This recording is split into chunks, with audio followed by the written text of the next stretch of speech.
welcome to season 2 of the game. Today, our topic is dwarves. So, if you're just joining us, we are a tabletop talk show and podcast brought to you by Dungeon Studios. We go beyond live play and talk about everything from session zeros to campaign heroes. And as I mentioned, today we're going to really dive deep into dwarves. So, let's talk about this, Russell. What do you think about when you think about dwarves? Like right now, what's the first image of a dwarf that comes in your head? Who is it? Right. So the very first image of a dwarf, when you say that comes into my head is a character in my campaign setting in Vain Gate. Lives over there, actually, in Thrasis, over in the Raxthasis Citadel of Vain Gate. And this NPC's name is Drazael. Drazael, and he talks like this. Ooh. And he's got he looks a bit like me, actually, but he's a fucking dwarf, and he's a crime boss, you see, and he donates a lot of money, lots of gold to the Church of Moradin, or shall we say the Temple of Moradin. I don't have churches in my world, only temples. They're different. So yeah, that's Drazael, and he lives in this mansion on the slope, because the citadels of Vain Gate all sort of slope downwards in these steps, if you like, and so his house is this dwarven mansion rammed into the ground, sort of half above ground and half under. And he has this bodyguard named Jaeger. He's got red hair and glass eye and a big scar, and he carries a build axe over his shoulder, and he sort of stands around on the balcony usually, while Drazael has guests. He's kind of like a quest giver kind of a character, usually. That's cool. He's actually a complicated character because there's a lot more to him than even the players know. So, don't tell anyone in my campaign what I'm about to tell you. So the thing is, everybody thinks he's a crime boss because he does crime boss stuff. But he's very far away from his homeland, which is the Banakayan mountain range, which is a long way away, where the dwarves actually come from. And he's in the city of Vain Gate trying to collect artifacts that belonged to the dwarves and bring them back to the Banakaya. And he's trying to do that without upsetting the Barakyle evil wizards and the Moldrayan Protectorate and all the other people that might get upset about it. So thus he's using this kind of crime boss way to do that. He's really an agent for the Dwarven Banakayan kingdom, if you like. So that's Drazael. That's what I think of when that makes sense. I mean, you've kind of everything about this character, so obviously that's the first thing that comes to your mind. That's not where I was going. Well, my next thing would be like, what's his name from Lord of the Rings? Lord of the Rings, Gimli, or Gimli, any of the dwarves. There's dozens of them. Literally dozens of them. That's actually, I would have to say, it's really hard when you think about all the famous dwarves in movies and media and books and stuff. But my favorite would probably be Tyrion from Game of Thrones. They don't actually ever call him, I don't think they actually ever call him a dwarf. That's the thing. And that's an interesting world, because he's not a species of dwarf. He's not. He's just a human with dwarfism. But that for some reason that's where my brain went first, and then I think second would be Lord of the Rings, and that kind of led me to, when you think about dwarves in movies and books, they do kind of change shape and size and description depending on which media you're taking them in, right? Like Snow White and the Seven Dwarves, they're all cute and little. And so, what are the common elements? What makes a dwarf, right? Right. This is dangerous territory, because we're getting into essentialism, and this is right. What's the defining trait of a dwarf? What's the defining trait of a dwarf? Because the thing is, it's difficult having this conversation right now in the current context of the world, because nobody wants to be labeled, nobody wants to be put in a box, and there's a certain amount of negativity associated with the idea of putting even a fictional character in a box and saying you're a dwarf. I don't want to be a dwarf. I want to be I'm an open species that can evolve and make my own choices and have agency and all that stuff, But on the other hand, we have all these fantasy tropes going back, blah, blah, blah, blah, blah. Yeah. And we want to tell stories. We're humans. We want to tell our stories. And you have to be able to identify the thing that you're talking about, or person. Sorry. Right. Now, of course, dwarves go back further than D&D. They go back further than Lord of the Rings. They go back further than even medieval fairy tales. We're talking, the Norse. The Yes. Vikings, they're the ones that talked about the dwarves, and I don't think the dwarves were what we think they were. Like some stories about the dwarves, they're actually fucking huge. They're more like giants. Really? Yeah, it's bizarre.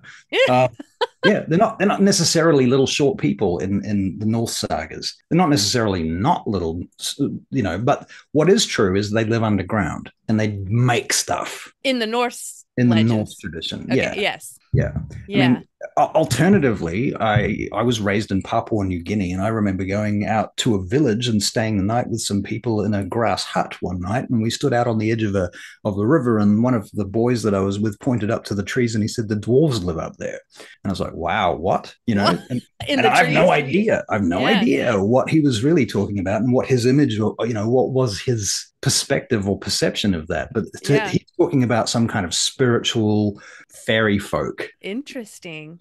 and so all these different cultures have these different ideas of what dwarves may or may not be and what they mean to us. Yeah. Yeah, it is so I wonder why that is. I mean, I feel like if you look at other, let's if we're talking about D&D races here, Right. elves, I feel like for the most part have been everybody has the same visual image concept, right? Yeah, yeah, yeah. Orcs probably the same thing. But dwarves, it's like you go from Snow White and the Seven Dwarves. There was a show on Nickelodeon. I don't know if you know this show, but it was like David the Gnome, and he was like actually like the gnome that you put out in front of your lawn, right? Right. So my camera Yeah, can see like me.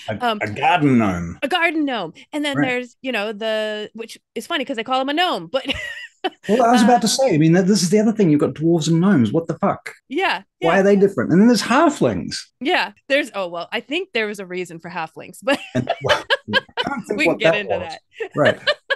And then you've got the Kenda in Dragonlance Mm-hmm. as well. So there's another very similar race. Yeah. Yeah. So I guess what we're saying, folks, here is you can make dwarves be what you want them to be when you're playing them in a game.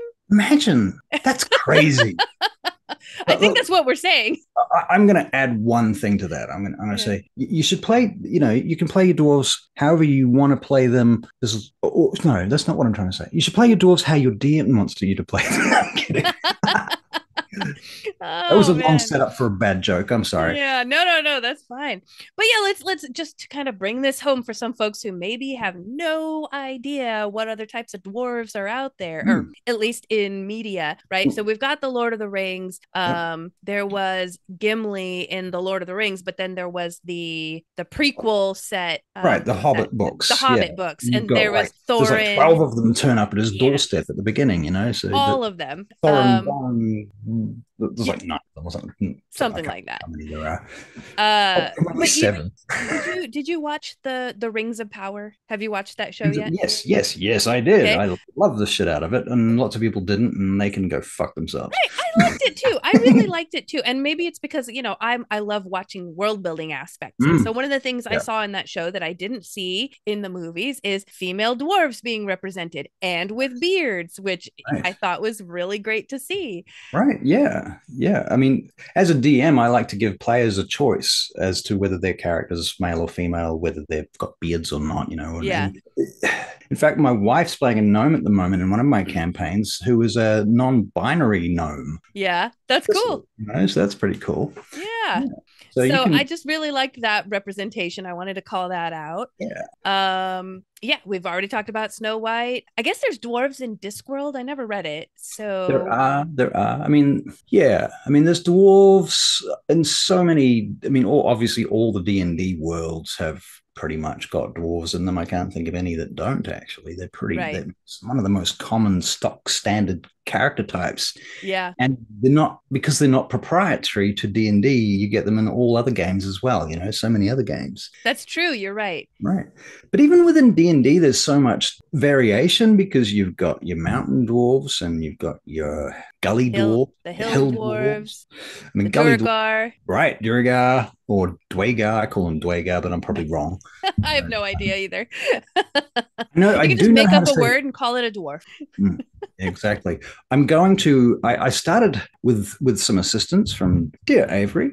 I've been doing some home brewing of some sub races for my campaign setting. So I've got like a sub race. If you want to play a spy who's a half elf, there's a half elf sub race that you can choose that is a member of the Sawnel Farms Enclave, for example. So I'm going to create dwarf sub races as well. I'm going to create sub races for all my races that are specific to this campaign world. But yeah, the dwarven one will be interesting because I have an enormous amount of lore. Yeah.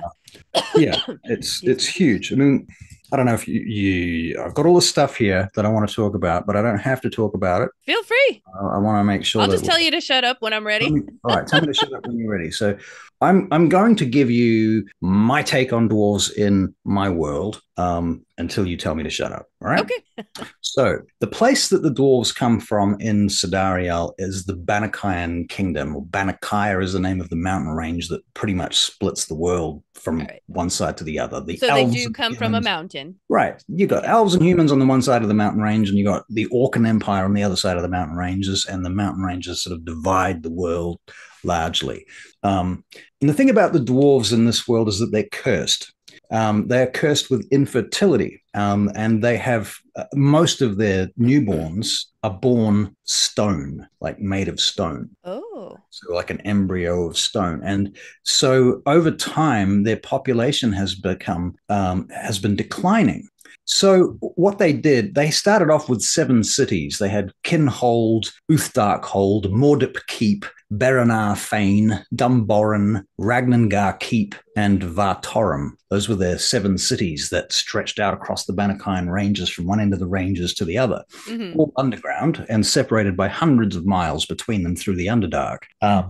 And as their populations began to decline, they took on this thing they call the Hagra. And the Hagra is it's kind of like a Hajj, if you like. A what? Let me put this in a different context. They've abandoned over hundreds of years, slowly, they've been abandoning their cities one at a time. Okay. And 3 of them now are gone. So whenever they abandon a city, they call that the Hagra. And the Hagra is when they all migrate from one city to another or spread out to the other cities that are still standing. And they abandoned everything from their cities to go to some of the other cities as they sort of slowly shut down because they think safety in numbers kind of thing. Uh-huh. So this curse has been going on for a while. And it's interesting because one of my main players, Michael Bates in Vaingate Chronicles, his character, Adric, is a candidate to become the avatar of Moradin. Okay. So he has an artifact called the Mask of Moradin, which when he puts it on, it gives him the power of Moradin. But for those who don't know, Moradin is typically like a dwarf, a god for the dwarves. He's the master of the forge. Yeah, he's the god of the dwarves, the king of the dwarven gods, if you like, whom are collectively called the Morden Saman in D&D. Okay. So Adric's thing is he had a child that died, and so he left his wife at I think it was Beranar Fane, and he went off to adventure in order to try and hopefully find some way of lifting this curse for the dwarves. I mean, it seems like a radically impossible idea, but he felt strongly about it. His child had died. He was born stone. So when one of the children of the dwarves is born as a stone dwarf, they have to go on a massive journey and carry it in funeral procession to one of the other keeps, because each of these keeps sort of has a speciality, and it is which thing is it? Is it Beranar Fane? Anyway, it doesn't really matter. There's one particular city where they have this huge cave complex where they take all the stone babies that are born and they put them in there very carefully and make shrines to them, and then they close them up. And you can go into your family's shrine and see them and what have you. But when Adric went there to do this, he was there was all sorts of shit going on, and he lost the plot a little bit, and he ended up putting on the Mask of Moradin, and he destroyed the door to the entrance to the stone baby vault. Yeah. And he went in there and found his stone child, and he's got the Mask of Moradin on. And then the god of death, Dumathoin, the dwarven god of death, appeared out of the shadows to him and tried to sort of explain to him that now that you've got this mask, everyone is going to forget your name. No one will ever know you as Adric. All of the dwarves will forget who you are. Everything you've accomplished will be Oh, forgotten. wow. You will become Moradin, but you will be forgotten. And so he sort of had to face that. And then all of the dwarves were like very upset that he'd smashed his way in there. So when he came out with the baby, they didn't know who he was, but Dumathoin had resurrected the child. Oh, wow. So he had to go and give this child that had just been resurrected, that he loved, to his his wife, who he hadn't seen for a very long time, who didn't remember him. Wow. His wife doesn't know who he is. His child will never know who he is. Yeah. But he's resurrected her, and we all cried. We all wept on screen. It was a great game, but wow. Yeah. So I guess to me personally, what I'm getting at is there's a lot of depth that you can go to with dwarves. That's true because there's a lot of that lore. I don't know if it's going back to Norse, but there's a lot of lore that I read about dwarves basically coming from, they were produced out of the earth, or they were made, from the ground, from mountains, from gems. So I love that piece of your lore that, they're going through this, the dwarven race is going through this challenge, but that these babies are being like turned to stone. That makes a lot of sense in the lore, and I you're right, that's a really deep section of lore that you could completely explore in all kinds of ways. It's just the gift that keeps on giving. Honestly, it's a great little plot device / dramatic point or whatever. So other things, I guess, to do with dwarves, for me personally, I went with the kind of Viking feeling of dwarves. And so I've got like naming conventions, and I've got titles and things like that, many of which I've kind of ripped off directly from the Norse stuff, or tweaked it a little bit, right? So we've got like the royalty. The king is called the Kroll, or if queen, Kronig. Then you have jarls and thanes for lordships and council leaders. Thanes are advisors for the military. Fregda is lady or princess rank. Lengmar is prince rank. I find it really interesting. You're not the only person. I feel like everyone I know does this. Dwarves are Vikings. But with Scottish accents. Oh,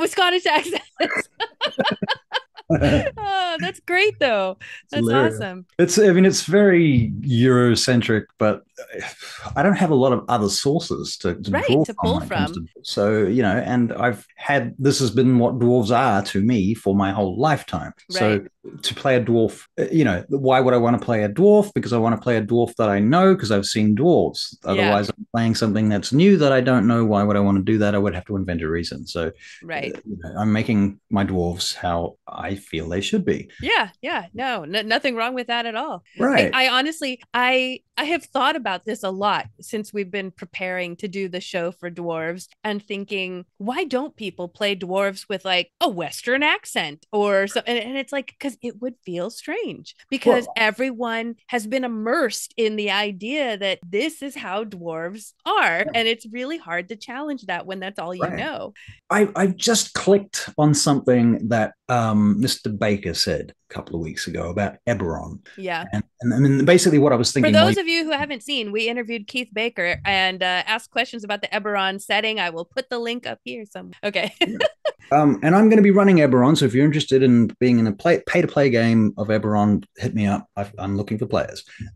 Anyway, point being, Eberron, as he was saying, is about, there is a place for every D&D thing in Eberron, but not necessarily as you expect it. Right. And that's your opportunity to play your dwarf with a Western accent or whatever, and it occurred to me as you said that I've been trying to get to the spirit of what is Eberron to Keith Baker, because he's the creator. I'm trying to sort of honor the spirit of the author.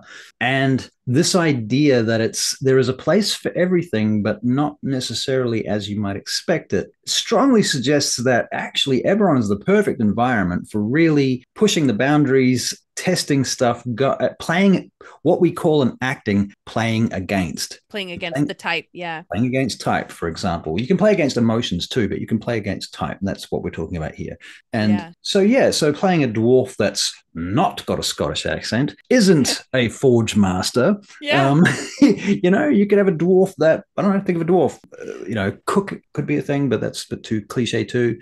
I don't know, a wizard dwarf. There you go. Right. Okay. So this is. Oh no! You froze in the perfect moment when you set me up for the perfect lead in. Are you still there? You're just frozen. I am here. I am just frozen, but I'm just gonna mess with my computer for a minute. It's actually not responding. So if we can just hold the line for a minute. There we go. We're back. Yes. All right. Okay. So what you said was the perfect lead into, I wanted to share. I've never played a dwarf, but the game that I'm running, my cousin plays a dwarf, and he really stretched kind of like before me, he had never played D&D. So he had no preconceived notions. Now, he is a nerd, and of course he's watched Lord of the Rings and all these things.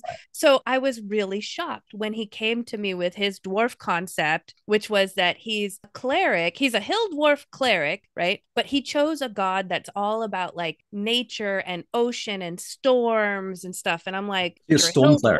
Right. And I'm like, but you're a hill dwarf. Okay, explain to me how you came about this. And then he came up with this whole backstory where he has these dreams about this dragon turtle, and essentially he wanted his plot or his quest for his personal, there is some kind of ancient tome, and this ancient tome would be the way to like fix things, whatever the thing is. Like that's basically what he gave me, was a dragon turtle that he dreams about, and that there's an ancient tome that he has to find because it does something, right? And I was like, catalyst for change. Okay, all right. I mean, not exactly what I would envision. And he did have some blacksmithing capabilities, but that wasn't at all what his character was about. Right. He just had some experience there. Right. And so I was like, all right, this is going to be really interesting. And I did, in the beginning, I remember the first few sessions, I was DMing, kind of expecting him to jump in at certain moments when I thought a dwarf would jump in. Right. And I realized, but he doesn't know because he has no preconceived notions. So he would bypass those things completely and start doing other things. So I really had to like lean into that and let him. And what has resulted has been really interesting because he doesn't do voices, right? We don't do voices. We're not good at them. But he plays the character in such a way that we all at the table, we laugh and we say, he's the only character we can see in our brain. Like we see his character because he plays it.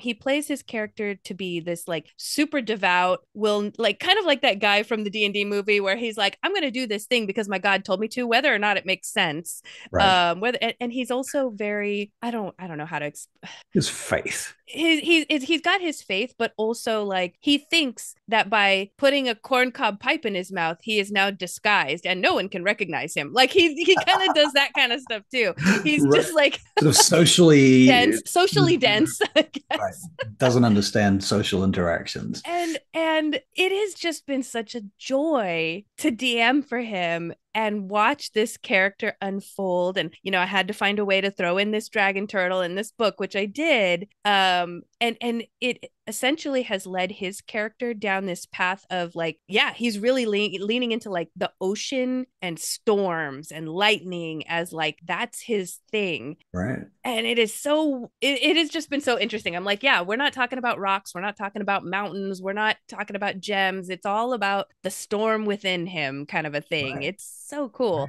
Right. It's interesting you're talking about the storm and the lightning too, because I think of Adric again, because his character being the sort of becoming the avatar of Moradin. What was I going to say about that? That's right.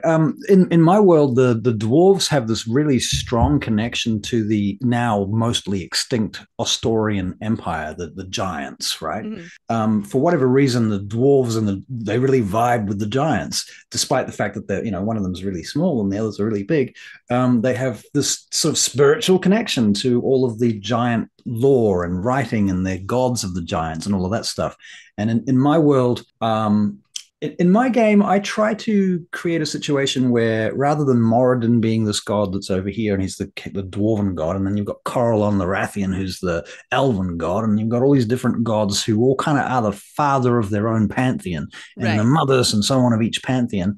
In my world, I try to explain that they all Corellon and Moradin come from the same divine spark. Right. They're one god. They manifest as different gods for different people, Yeah, and that in makes the way that sense. some people believe that Jesus and Muhammad and so on were the same person or the same God or what have you. I'm not making a comment on that other than that's what some people believe, but Right. that's how I'm kind of interpreting it in the game. Right. Um, which gives you there's lots of ways you can bring in all this ancient Asturian stuff into it too. So Adric has, first of all, he's a rune knight fighter. He's got a belt of giant strength. I can't remember which one it was. He's got the hammer of thunderbolts. Has he got the braces yet? I can't remember. He's certainly building his way up. And as a rune knight, he can grow from this big to that big. And now that he's Awesome. reached level 11, he's grown already anyway, permanently grown to almost 6 feet. So he's So like the biggest dwarf ever. he's the biggest dwarf ever, and he can get bigger like a Dwager. Yeah. So that's kind of terrifying. And yeah, so all that giant stuff combining, it's There's a weird. And movie. Oh, somehow there's shoot. a vision there. Oh, shoot. It was a children's book. It's going to drive me insane, folks. You guys are going to have to comment if you remember this, but it was a children's book. They made it into a movie. The actor who voiced Olaf in the Frozen cartoons, I can't think of his name, but he plays in this movie as a dwarf, and he's like a thief dwarf, but Cool. he's actually really tall. He's normal size, human size. Right. So no one believes that he's a dwarf because he says he's like the biggest dwarf. Right. It's just so funny. That's Now hilarious. that's another example of a dwarf, and I can't think of the name of the book or the movie. But it breaks the stereotype. It breaks the stereotype, which is Right, and really that's the thing. I mean, choose if you want to do that. I think it's the same as with anything really. Know the rules before you break them. If you're going to change the stereotype, if you know the stereotype, you want to know why you're changing it, or even if it's a feeling or something. What right. is it? What are you changing it to? If you can have a concrete idea at least, because role playing is very specific, in my opinion. It's you need to know stuff. That's why we ask the DM questions constantly, because we're like we need to know all the things. Yeah. Yeah. So let's talk about the stereotypes real quick. I mean, as uncomfortable as that is, what are the stereotypes of dwarves, right? We've already covered a couple of them. Right. It's all about mountains and earth and stone. You come from the earth. Short tempered, Yeah, short tempered, short in stature, short in stature. thick. Usually they're kind of thick and beefy, kind Yeah, of. yeah, usually. I mean, there's the physical traits, there's the cultural traits, there's Yeah. in D&D, there's religious traits, and then The women have facial hair sometimes, right, I think. that's right. So Yeah. that's physical traits. And do you see how many depictions do you get of like black dwarves or Asian dwarves? That's true. So You're that's an right. interesting thing to do with that. I mean, that being said, I mean, I know that in back in the old days when I was playing Oriental Dungeons and Dragons, what is it? Oriental Adventures. Oh, yeah, I think that's what it was called. There was a race in that book called the Korakabukaru, and they were Wow. the dwarves in Oriental Adventures. It's sort of like an Oriental version. Yeah. Oriental, yeah, yeah. So that was interesting. I certainly learned things from it. Yeah. But other depictions of Yeah, dwarves. gems and stuff I think is part of being, the mountains and the caves and So, do you know the Egyptian deity named Bez? no, I do not. So Bez is this little short dwarf, and I think he's a trickster god. Actually, I'm Really? gonna quickly look that up because for some reason my brain's gone packed up. Do dwarves typically stereotypically have long lifespans? I think so, right? Yes, they. I mean, Longer than human anyway. in D&D they live like 300-400 years. Yeah. They don't live as long as elves, but they certainly do have that expanded kind of lifespan. Yeah. And I guess other tropes, things like mining. Mm-hmm. forging, building stuff, making stuff, Building. Yeah, you're right. hammering things. Blacksmithing. Blacksmithing is obviously the big thing. Yeah. But I think anything crafty, to be honest, because you could have a dwarf that does leatherworking, and that would be perfectly within the. Yeah. It would still fit inside. You wouldn't even be going out of the box to do that, you know. Right. One player I had a dwarf who was a rogue arcane trickster, and his whole deal was that he used his arcane trickster business to break into vaults. He was a vault breaker. That was basically his thing. And so he would cast like Tensor's floating disc, and he'd have all his tools laid out on Tensor's floating disc, and he'd be sitting next to him while he's trying to break into this lock using whatever tools he had and whatever magic he had to do so. Yeah. So it's I kind of like that. and he was kind of a chubby, not very physically impressive dwarf either. You know, you would never think he was a rogue. He's just a tradesman or something. You know, Yeah. and that's kind of cool. I do like that kind of stuff. Yeah. When you're, like you said, playing against type or playing against even like your physical type, you can be a short little chubby, character and be pretty dexterous. In real life, I have seen that. Exactly. I had another player, wasn't playing a dwarf, but he was playing a fat rogue who was remarkably good at sleight of hand and acrobatics. Like he could roll underneath a cart and come out the other side and get away from bad guys and hide and stuff. But if you saw him, he was like bald with burn marks on his face and he was fat. Really, I thought that was great playing against type. Yeah. I want to go back to Bez for a second. I just found something. So Bez is a minor god of the ancient Egyptian pantheon, represented as a dwarf with a large head, Google eyes, protruding tongue, bow legs, a bushy tail, and a crown of feathers. The name Bez is used to designate a group of deities of similar appearance with a wide variety of ancient names. The god's figure was that of a grotesque mountebank, and was intended to inspire joy or drive away pain and sorrow, his hideousness being perhaps supposed to scare away evil spirits. He was portrayed on mirrors, ointment vases, and other articles associated with music, childbirth, and was represented in the birth houses of Egypt devoted to the cult of the child god, who I assume would be Horus. Contrary to the usual rule of representation, Bez was commonly shown full-faced rather than in profile, since full-faced figures were marginal to the normal ordered world. So yeah, we've got a little picture of Bez, and that's probably got to be one of the oldest dwarfs in our Western cultural, heritage. History. Yeah. So that's fascinating. And he was said to be a trickster god. So I thought that's kind of interesting. Protecting and trickery. I just liked that in the description, it sounded like he's so grotesque, he scares away other gods. Like, yeah, right. Scares away evil spirits. And I thought that was funny too, actually, because I thought that was a bit sort of maybe just sort of misguided.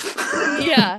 Trying to scare evil spirits with scary stuff. Mm-hmm. Let's get this straight. They're the evil spirits. Yeah. They scare you. But okay, I guess it works if you can scare them somehow. That's yeah. Okay. So what else can we talk about with dwarves? Well, here's the thing. I don't typically play like a min-maxer. I don't make these considerations, but I know that a ton of people do. So I did take a quick look into what you would want to build into your dwarf character if you were going to try to min-max your characters. So if you're, and this is for D&D, not for the other systems, but dwarves, as we've already talked about, are great as probably barbarians, fighters, cleric even.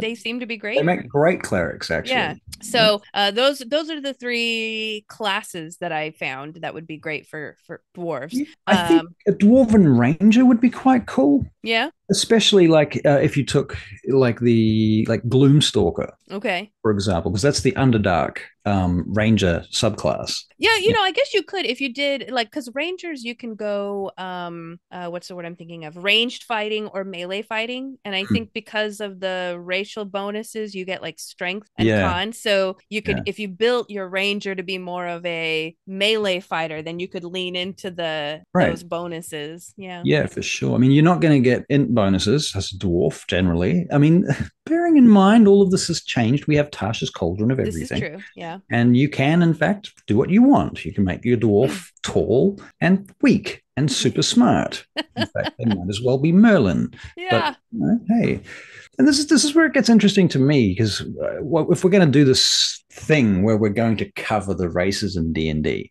I think it's important to talk about this because may I relate an experience? Yeah, please. A couple of years ago, I was in a Facebook group and there was a person who had made a goblin character, and they wanted to play their goblin as a good goblin. Okay, cool. And they went about describing this character. And I read the whole description of the character and I thought, well, why don't you play a gnome? Why are you playing a goblin? Well, what's the point of this? Tell me one thing about this character that says goblin. Like, why do you need to be a goblin? Is there any point in this? Are you just doing it because it sounds cool? And I got a lot of flack for my response, which kind of fair enough, because I was, telling other people how to have their fun, and that's not cool. Right. So, I take my, take my punishment, as it were. Yeah. But I'm still confused. I mean, despite the fact that I recognize that I probably shouldn't be telling other people how to have fun, but I'm confused. I don't understand how they're having fun if they don't know what they're doing. Right. That's my question. It's like, why don't you play a gnome? Why don't you just play a gnome? There is already a thing that does this, and if we're just going to ignore these types, these archetypes, what's the point? If we don't need them, well, maybe we should just not play with them at all if we're not going to use them. Because the thing to me is, like, a dwarf represents something specific to me, and an elf represents something specific to me, and a goblin represents something specific to me. It doesn't mean that goblins or dwarves or elves have to be exactly the same as how we see them. Right. But I think that if you're going to create a character that's not the same, maybe you have to have some reason why they're not the same. Is, maybe some backstory, something interesting about them. Why are they not the same? Do they come from a group of goblins who are not evil? And is there a reason for that? I mean, simply the fact that they weren't brought up to be evil should be enough, and I'm cool with that. But I still want to know a reason. And I find it like, if you're So you're saying that you're having trouble with Tasha's? Is that what you're saying? No, not necessarily. I'm having trouble with the attitude that you can open up the player's guide or player's handbook, throw a bunch of shit together without really thinking about it, and just sort of feel, I want to play a goblin that's going to be a happy, joy, whatever. And okay, I can get that part, but then I feel empty. There's nothing more there. That's the end of it. There's no story. That's the end of the narrative. There's no drama. Conflict is drama. No drama, no catharsis, no fun, no story. Well, so then that's where, as a DM, I mean, obviously there's the communication between the DM and the player, where the DM says, here's my world, right? And you could have already said, in my world, goblins are evil. Now, if you want to play a goblin, you got to explain to me why you're not evil, and and build all this backstory, or how you can play with the group at least, or how, and so then you go back to the player and say, it sounds like you already did this too, where you're like, give me a reason, help me understand, build it in your backstory. To be fair, I wasn't DMing that person. Oh, that was just a Facebook group, and they were talking about their character, and it just confused me. I didn't. Well, I think that I get it a bit more now. There may or may not be a place for that. I think that's where, like I said, the communication works, because for example, I can imagine my DM saying, goblins are not a playable race in my world. And then if I already know that going in, then I know that going in, and I either need to choose a different DM and a different table, or I choose a different race. Right. Whereas if he said, okay, well, you can totally choose a goblin, but you're not going to have a happy backstory, because here's all the stuff about goblins in my world, so you figure it out within these confines. I think that's what really needs to happen. And maybe because we have such an influx of new players and new DMs, there's not as much pushback on those type of things. A lot of DMs right now are just like, you can play whatever you want to play, wherever you want to play it, however you want to play it. I think the problem I have is that, to me, role-playing is sacred. Right. And when a player comes along and they start playing D&D for the first time, and they think it's a video game, and I'm going to make a character, oh, I made an avatar, so pretty, right, let's play. Yeah. That's That's it. That's all that went through this person's head. They never for a moment considered that they were going to be inhabiting this character in a real world. Right. It was clearly to them just a game. They were just having fun. And you know what? They have every right to that. Yeah. Every right to it. And I have no right to complain. I may feel slighted differently. Yeah. differently, but that's my problem, not theirs. Yeah. You know, I recognize that, but I still feel there's something being lost there. There's this, nobody has shown this person that this is not a video game, you know. Right. Well, and that's exactly, you just hit on the point, and we need to probably steer back to dwarves, is as someone, so whoever's running the game needs to put those rails down in place and say, you know, if you're choosing this, maybe there needs to be a reason, or blah blah blah, you know. But so go ahead. I have nothing actually further to add. We need to keep on our dwarf subject. Yeah. So all that to say that, you know, going back to your comment of, you could totally build a dwarf who's skinny and is a wizard with high intelligence. And then I guess your DM or the group may need to understand, why is your dwarf so skinny? How is your dwarf so smart and not strong? Or like, is there a sect of wizards that are I don't know, poorly fed? If you can modify your stats using Tasha's Cauldron, every race is basically any other race. Yeah. Which is fine. Yeah. But then why choose one at all? You could choose any race and just do whatever you want. Which, you can do that. See, I think the reasoning behind Tasha's is more of it's like a well, then we don't need to talk about that. I'm not complaining about Tasha's. I think Tasha's is fantastic. I love the lineage system. I think it's much, much cooler and much better. But I think that players have to pick up the slack for all the freedom that they have. Right. You know, too much freedom, not enough actual thinking about why they're choosing things, because it's too many things to choose from. You don't have time to think about why you're playing what. Right. If you're going to play a character for 3 years in a campaign, I'm just going to say this, but if you put more effort into your character before you start, you're going to have more fun over 3 years. You're not going to get to the end of the first year and go, I've had enough of this. Well, think about the common experience right now. I don't think people are playing their characters for 3 years. Right now, they're playing them for 2 sessions and then having to create another character. Or maybe they actually are playing a mini campaign and actually get to it. But, you know, I've got campaigns that have been running for 2 years, 3 years. I'm not saying it's impossible. I'm just saying I think the common experience now is people aren't getting to play them as long. That's sad too, especially given how many modules there are. Like, why are we selling? Why is WotC selling us these books that are this fat? Yeah, that nobody finishes. So real quick, to go back to any kind of min-maxing that you want to do for dwarves, a couple other things that I saw. Obviously, most dwarves, if you don't build them to be a wizard, wear heavy armor and use war hammers and stuff. So that's their, you know, bread and butter as far as strength and con and being able to take the hits and deal rugged, damage. tough. Yeah. And there's also a feat called Dwarven Fortitude, which enhances your resilience. Right. So again, it all goes back to being able to take the damage. And so, if you're a min-maxer, look to, you know, prioritize your strength and your con and look out for the racial bonuses and feats, and you'll have one heck of a fighter, barbarian, or cleric. Yeah, I mean, there may be some other options in there, but probably those are the strongest ones, you know. Barbarian, fighter, cleric's probably your best spellcaster, isn't it? Yeah, probably. For a dwarf. Maybe, I mean, I would go so far as to venture with 5e that druid, if you've got the wisdom, then you can, you know, and you lean into wild shaping as having extra hit points, then you can still be kind of a tank as a druid. So and because you've got the con dwarf, that would go nicely into that, wouldn't it? It would really make you very tanky.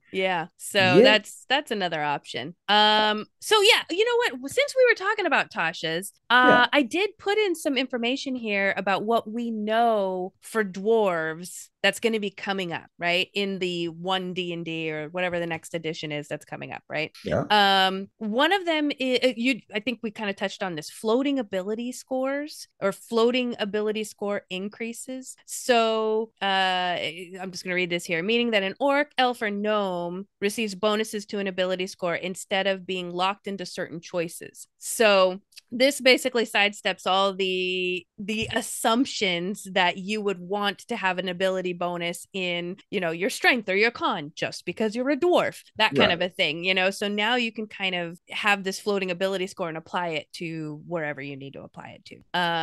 Yeah, there is I was just reading here, so the bonuses are tied to the character's background instead, so that makes sense. So if you choose to be a druid, then whatever your extra bonus that you're going to get may be tied into the fact that you chose. I'm sorry, that's not background. Your backgrounds are like the acolyte background. That's the stuff I'm thinking of. So if you choose like a charlatan background, then maybe you'll get some kind of bonus that goes into Yeah. what would that be? Why can't I think? Charlatan, would that be charisma? Deception, charisma. Yeah, is what I was thinking. Yeah. Yeah, something to that effect. I just think that's interesting. At least you're not forced into leveling up a certain way, right? Yeah. Like, Yeah. especially if you choose to multi-class at some Yeah. point, right? Just because you're a dwarf, you're not forced to like continue to bump up this one stat. Right. Yeah, it's interesting. And I was just looking for info about the Norse Viking dwarves, right? Mm-hmm. So obviously the dwarves and elves were known to the Vikings as what did they call them in Old Norse? They were called the Dvergr, Dvergr, Oh, that sounds like Dverg, the way Dvergr. Durgar is kind of spelled. Oh Dwegar yeah, or whatever. isn't Yeah. it? Yeah, Dwagar. It's a bit like that. So Yeah. I'm just going to say Dwagar because it Yeah. sounds cooler, and That's because I fine. can't pronounce that. So if you are watching and you think I'm an idiot, you're correct, but that's not the point. You can look it up in the doobly doo. So the Norse Dwager had many similarities to the dwarves that are familiar in modern fantasy settings. They were mostly often described as living underground and were known to be great metalsmiths and inventors. When Loki, that guy played by Tom Hiddleston, needed to acquire golden hair for Sif, I don't know what that's about. For example, he visited two groups of characters who are most often interpreted as dwarves. They not only made new hair for Sif, they also invented other magical creations as gifts for the gods. These industrious and crafty dwarves fit well into the modern image of the race, but the definition of a dwarf in Norse mythology sometimes seems more ambiguous.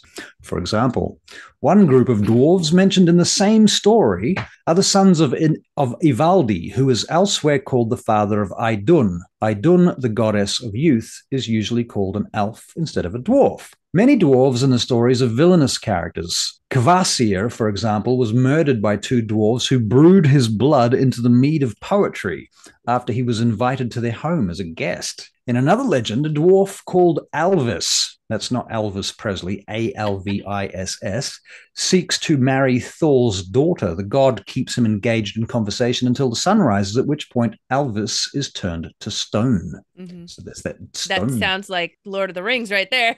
Yeah. The idea that dwarves cannot be in the sunlight is not mentioned anywhere else, and many named dwarves live above ground. The character of Alvis seems to have more in common with the usual depiction of a troll than a dwarf. Mm-hmm. Nor are dwarves necessarily short in Norse mythology, which is what I was saying before. While their strength is sometimes noted, their height rarely is. In fact, the names of some dwarves imply that they are exceptionally large rather than shorter than the average human. Falanga, for example, means tall enough, while har translates as high. So tall enough could be just tall enough, and high might be high. I never know. Sometimes dwarves take on surprising roles. The prose Edda names many dwarves, but 4 are given special importance, named Nordri, Sudri, Austri, and Vestri. They correspond to the 4 cardinal directions. That's fascinating because that can play directly into a whole bunch of pagan shit. Yeah. These dwarves fill an archetypal role, often taken by giants or gods in other cultures. They hold up the dome of the sky at the 4 points. While the stories are inconsistent in regards to the role of the dwarves, they are equally as contradictory about their origins. The poetic Edda says the first dwarves were made The from real blood. mystery right here. Blood and bones of the primordial being named Bramir, often thought to be another name for Ymir, which was the sacred cow who licked the salt of the universe and created the, doesn't right. matter. Okay, so this would make them close relatives of the Jotunar or the giants or the Jotun. Yeah, the Jotun. Yeah, everybody knows that Everyone knows from that. the Avengers. Right. Who were formed from his sweat. The prose Edda, however, gives them even a more inglorious origin. They were originally maggot-like creatures who grew in Ymir's dead flesh until the gods gave them the gift of reason. On the whole, there seems to be no consensus in North myths about what type of beings the dwarves were. Some were troll-like villains like Elvis, while others were industrious inventors like the sons of Ivaldi. This is interesting stuff, though. I mean, people could use this as lore for dwarves in their world, and it would be something almost fresh because it's so old that we don't even talk about this stuff anymore. It's so different from what we know. That's my whole take. Is like go back to the source. Roots. Yeah. You know, I mean, it seems my problem as a 47-year-old man is that I've seen people regurgitating the same pop culture for 3 decades now. Yeah. It's the same shit we're regurgitating. We need to go back to the sources of this material and then reinvent them for ourselves. Yeah. You know, instead of like, let's just make another Spider-Man film. Yeah. So a couple other things I wanted to cover on changes that you'll see for dwarves in the coming release of D&D. Right. This is all rumor, not substantiated as far as I know, because Wizards of the Coast. But so my understanding is all the dwarven subraces will be gone. No more subraces. I believe they're doing that so that you now have this more customizable aspect where you can kind of create your own subrace and customize it with like the use of Tashas and things like that. Right. That sounds cool. But having just started to get into Eberron, the dragon marks are subraces. Yeah. Fuck you, Watsy. Yeah. You know, I'm just pushing. It's like, you know, just pushing the boulder up the hill. Sisyphus. There's no longer going to be any specific weapon proficiencies. Whereas I told you before, you know, go Warhammers because that's what dwarves are going to be good at. Well, now you don't have specific weapon proficiencies. It'll be like martial or simple. I'm assuming so. All I know is they will no longer come with the specific weapon proficiencies. Okay. No longer will you have light or medium armor proficiency just for being a dwarf. Again, this all comes back to like the choices I think you make when you're creating the character. They're gonna granulize it a bit. Just to be clear, you are not saying that they're taking out those proficiencies. You're saying that dwarves or at least races will not be adding proficiency. They won't automatically have it just for being a dwarf. Right. You might be able to select it or something like that. Perhaps. Right. Or let's see. So the the advantage for investigation for stonework, that's going to be gone. So basically, I still have a few more things here. Let me get to it, and then I'll tell you what I think here. Brewer's tools as a tool proficiency will basically be an option, I guess, as opposed to either being automatically given it or I don't know. Every dwarf gets +1 to their HP per level. That's interesting. So you heal a little bit more, I guess. So it's to their hit points. So basically they're saying, well, you're not getting a constitution bonus, but you're getting a constitution bonus. Yeah, in a way. And you now get 2 tool proficiencies. So again, going back to the brewer's tools, I think it's like they're just not going to set you up as this is what you automatically have because you're a dwarf. You get to choose these things now. Right.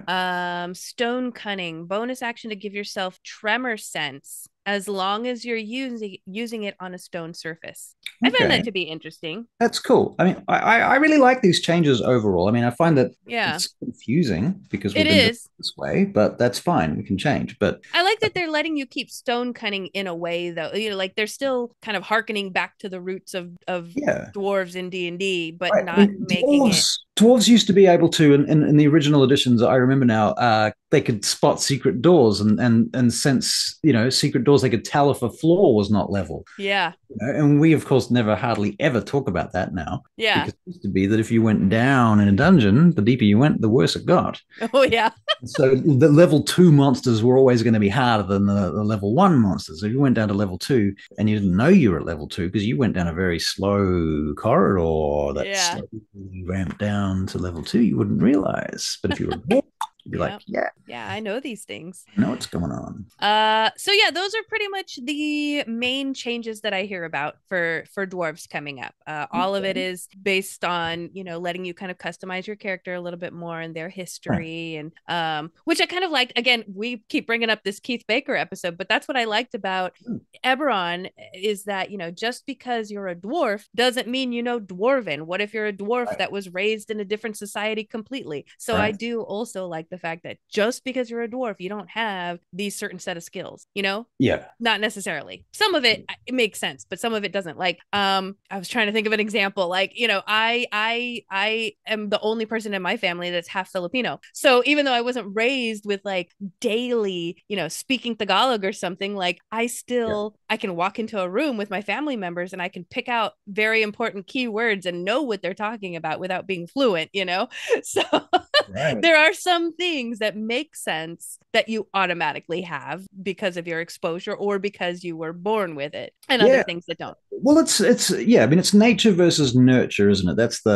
the argument that we're talking about. And as we go on, we're sort of realizing that DNA makes up some of us, certainly makes up our physical structure, and that includes the architecture of our brains. But the nurture side of it is at least as important, if not more important. And most of that comes from our culture and from our parents, who give us most of our culture, right? So we're extremely shaped by our early experiences. So it makes sense that, I mean, if you had an elf that had been adopted somehow for some weird reason by a bunch of dwarves, they would grow up knowing how to speak Dwarven and learning tool proficiencies. Right. They didn't know any elves who could have taught it to them. Yeah. Right? I mean, you have to have that. It makes sense. Yeah. So I think those are, like you said, good changes. I'm interested to see where it's going to go and how people are going to feel about it once it actually releases out into the world. Yeah. All right. And you know what? Hold on, I'm going to look. I don't have a PHB with me, but so we didn't actually talk about this in the beginning of the episode. We're getting ready to close now, but we're going to be covering all the various races, possibly classes and stuff. We're basically going to go through the player's handbook and talk in depth. This is something we haven't done on the game. Last season, we did a lot of interviews and talking about, the mechanics and how we play and how we think other people should play. How we think you guys should play. How you should play. How you should play. Play properly, goddammit. Right? But now we're going to get into kind of the meat of D&D and talk about these things. I'm really excited. So I'm going to look up real quick. What's the next race that we're going to be talking about? Do you know? Well, if we're going alphabetically, A, B, C, D, E. All right. I don't know if it's alphabetical. Is it alphabetical in the player's I don't know. I had it here for weeks. And we didn't talk about dwarves, and now here we are, and I put my handbook away. It's actually, I've actually somewhere, but I've got it on D&D Beyond, so I'm going to pull it up there. What do I want? Sources, Player's Handbook. See, on D&D Beyond, Dragonborn is first. We didn't cover Dragonborn. We didn't cover Dragonborn, did we? I don't know if there was a reason for that, but... So chapter 2 is elves. So wait, hang on. Races starts with dwarves, and it goes through the gods and the gold and the clans and the names and the traits and the mountain dwarves and the hill dwarves, and then it goes to elves. So yeah, sounds like we're doing elves next. Let's do elves next. You're right, because we were starting with the player's handbook, and Dragonborn is from a different right. Yeah, that's not set of material. So all right, folks, the game, whenever the game is on, we'll be talking about elves. So if you're curious, if you have questions, if you know friends who are playing elves, share our channels so that they can tune in. Indeed. All right. So thank you for watching. Oh, one more thing, folks, if you're interested, we've already talked about how Russell is a professional DM and has his website Rollstream. I have my own channel, Purdy Nerdy, and every once in a while, a lot more lately, I have been creating these music videos, mood music videos, if you will. They're kind of in the style of lo-fi, but not, because for example, I created a music video for Dwarves. It's music that I think is inspired by Dwarven societies I've seen in movies. And along with the music, I have created a set of world building prompts for you. I think you get about 75 prompts in there in one video. So if you are trying to world build dwarves, or if you have a dwarven character and you need help kind of understanding the backstory, check out the music video. I'll put a little link in here, and just go through the prompts, and that'll kind of maybe lead you to get some inspiration. Yes. All yes, right. indeed. Good stuff. So, all right, folks, let's end it here, and we will see you next time with elves. Yeah, and with bells on. Yes. I'm holding you to that. I'm going to wait and see where your bell is. I do have a bell. Hold on. No. Save it for next episode. All right. All right, folks. Have a good evening or day wherever you are, and we'll see you next time. Good night from us. Good night from us.